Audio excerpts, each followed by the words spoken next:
I'm a big fan of spending time with my friends. Really surprising, I know. And as an avid friend haver, I have been struggling with a certain issue for a very long time. Most of my friendships exist through the internet, and considering my hobbies, the main thing I tend to do with these people is playing video games. Unfortunately, everyone I know played League of Legends. And ooh boy was it something. My friends watch these videos, so they might have a different perspective on this, considering they played way more League without me than with me. I was busy going to school. But from my perspective, anytime League of Legends was brought up, I got to watch how joy, whimsy, and desire to live was siphoned away from the 4 people I had played with that day. All this to say that, holy shit, I'm so glad that so many good co-op games came out recently. Lethal Company, Web Fishing, Rabbits in Steel, Rotwood, Raven's Watch, Buckshot Roulette, For the King, Baldur's Gate 3, and so many more reminded me that playing video games with your friends is something that's actually fun. And today I want to talk about one of these games that now I hold dear to my heart, R.E.P.O. R.E.P.O is an online survival horror game where you and your buddies, if you have any, go to abandoned places to retrieve and extract items for profit, which is all a part of a larger operation. It's in the name. You play as a semi-bot, a little funny guy, whose head opens up when you talk. Your goal? Make enough money by extracting random stuff scattered around the map with the help of your friends, while being surrounded by monsters. If you succeed, you get to buy items and get to the next day. If you fail, you die. Fuck! Everything I just said are basic components of R.E.P.O. On their own, they're fine, but they've been done before, so what makes this one special? To me, it's the way everything interacts with one another, and I'm going to explain what I mean starting with playing with friends. As I said, R.E.P.O is an online game, which you can play with up to 5 people, so 6 in total. Just want to say, a great standard for the amount of people for this kind of game. There almost never was a situation where someone in the friend group had to be excluded because of the player cap, unlike Lethal Company, Peak, Content Warning, and some others that only allow 4 players max. After you've got your squad in the lobby and everyone picked their favorite colors, you've got 3 options on how to communicate. Of course, you have Discord, but that's lame. A superior option is of course proximity chat. This thing basically became a new staple in the survival horror with friends genre, and I couldn't be happier. The third option is text-to-speech. This is a good thing to use if someone doesn't have a mic to talk, and it also sounds very funny.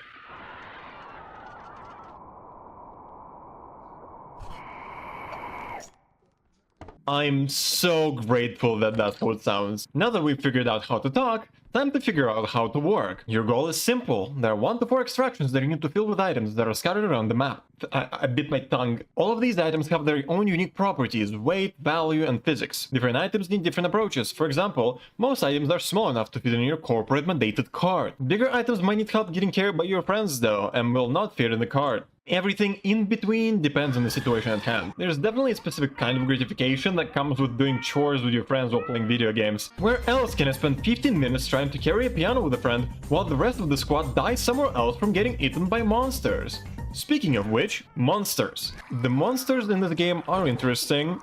No, scratch that. The monsters in this game are complete pieces of shit, and I love them. Fuck! Every single one of them is designed to be annoying in a particular and very fun way. Let's say, for example, a ducky. For the experienced, it's just a nuisance to be ignored and bullied if you have the option. But for the newcomers, it's a rite of passage to be told, oh, this little guy? Yeah, you can interact with it, I think. And then hear panicking screams while your friend dies a horrible death by the hand of the apex predator. Though, I'd like to mention that even if you know about the gimmick, sometimes the game puts you in a situation where the duck triggers without your input. A good reminder that everything in this game is dangerous, regardless of how cute it is or how skillful you are. Another monster that's basically a staple of this game is of course the Blind Huntsman. As I said before, R.E.P.O has the proximity chat, which is tied to a few other things. One of these things is the mechanic of monsters detecting players using sound. These sounds can be created by walking, running, carrying certain items, and of course, talking on the mic. Now, most enemies have a negligible radius of detection,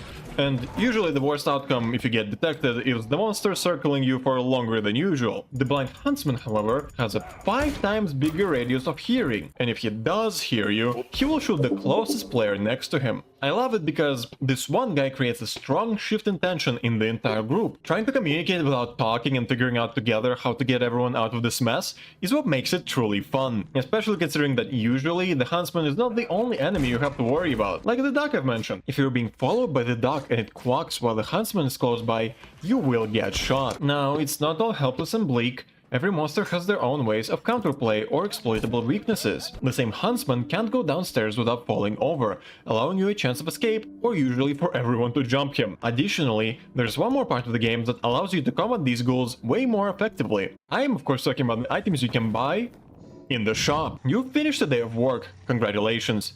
Your prize? More work. But before that, a pit stop at the local market. Here you can buy a lot of fun things. Upgrades for a character like health, strength and stamina. A second car for transporting goods. A bomb. Mainly bombs. No, but really, in the shop you can buy a lot of different things depending on your playstyle and goals. 1 to 5 monsters? You've got guns, grenades, mines, and strength. You want to run longer and carry things easier? You've got stamina, different cubes with abilities, and of course, strength. You don't know what you want? Pick strength. Or alternatively, try anything out in the shop for free. On your teammates. Anything in the store can be used without paying for it to see how it works. After that, it just respawns so you can buy it if you want. The harm is real though, so be careful. Or not. Honestly, the shop is the deadliest place in the game. As per tradition for any co-op game with a shop, it's only a matter of time before someone blows up the place, so try not to take too long. Now that I've explained all the basics of the game, I want to talk about my own experiences and things I like. First of all, the sense of camaraderie. Now, when you start playing a game, I admit that everyone tends to be a little silly. The friendly fire checks is basically what everyone does in any co-op game ever, and it's also one of the main sources of content in most YouTube videos. But after the game establishes how bullshit the monsters are and that you really do need to work together, it's amazing. I'd compare it to Deep Rock Galactic, but I've never played the game. While everyone was having fun, I was busy being poor. It really hits you that all of you are in this together when you and your buddy are getting swarmed by monsters. Gunshots and scary noises are everywhere, and your friend can't move because they're too busy eating their dinner. You have a choice. Do you run away and leave them behind to definitely get killed by monsters, or do you try to save them and put both of your lines on the line? If you want to make the quota, the answer should be obvious. The second thing that I love a lot is the fact that this game is really fun and also very funny. Every time I manage to gather my friends to play with me, we get about 20 minutes of amazing, hilarious clips. And they know that because after every session, I had gone and cut it into R.E.P.O clips, which I then sent in Discord and got 3 funny cat face reactions, which shows to me that all my work was truly worth it. But really, the fact that this game was so fun to play was the reason why I got motivation to make videos again. And it feels very nice to come back to these videos later and see the people I've known for so long laughing and having a good time, which means a lot when your life has a lot of turbulent parts to it. So if anything, this game can help create some good memories, and it's pretty cool that I can get that from a video game. The last thing I will bring up is the company which made R.E.P.O, Semi-Work. The game was in early access, so of course it's good to be aware of the people who are behind the game you support. Well, it's technically not finished. Every week there has been a video on their YouTube channel discussing either the upcoming updates or the stuff the community around the game has been doing. It's very refreshing to see this type of approach from the game developers, and I respect the hell out of it. It's very rare, but it's really nice to see, and it makes me feel like the game will only get better, so I feel comfortable both giving it a positive review and bothering everyone I know to give it a shot. Now, related to that, I was writing the script while I was away in a different town, and while I was gone, R.E.P.O did get an update. So, I was a little worried about if my little review video still held up. I've called up my friends as always, and let me just say, okay, this is where my original draft of the script ends and my current self is writing again. For one, I couldn't gather my usual group of friends because everyone is too busy playing Peak, so unlucky. However, I did manage to get one of my other friends to play, and yeah, the game is still as silly and fun as before.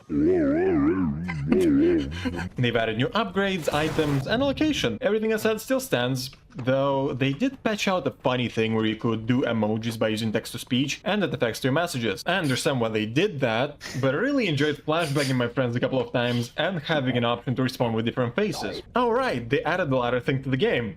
Nice. Anyway, R.E.P.O is good, love the game a lot, totally recommend it. That's all I want to say about the game. Though, before I leave, about in a week from posting this video, another academic year starts, and considering I'm still studying, I might have trouble making videos consistently. I'll probably need about a month to adjust, but thankfully there's nothing to distract me from it.